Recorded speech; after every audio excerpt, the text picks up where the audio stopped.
And 2,000 canals to monitor. South Florida Water Management is working overtime preparing to control any floods. News Channel 5's Angela Shatatano is live near one of the largest pumping stations in the state. Angela?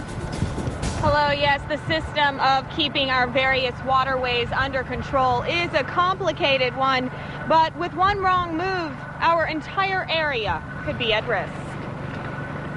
This is the Water Management Command Center for all of South and most of Central Florida.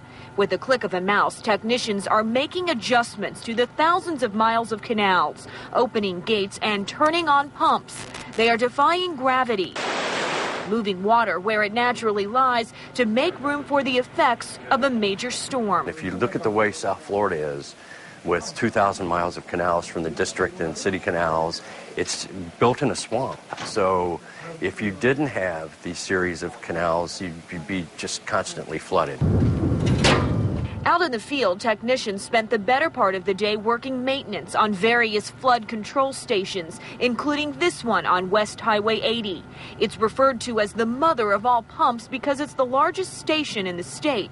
When it's time, these 5 diesel engines will lift the gates, allowing 2 million gallons of water a minute to flow through. We kind of watch and see if anything critical comes up. There are always factors that can throw off plans. Back at the Management Command Center, a red signal flashes, signaling a manatee is close by. We don't want any gates closing down on any of the manatees that might be roaming through. It's a complicated job keeping track of more than 2,000 miles of canals, but with advances in technology and the experience of living in one of the most active places in the country weather-wise, these guys have become experts at protecting us. It's pretty calm, actually, because I think it's just they've done it so long. They've got their standard operating procedures that they follow. You can see the canal behind me here off Highway 80, well below level. South Florida Water Management tells me it's preparing for 4 to 6 inches of rainfall.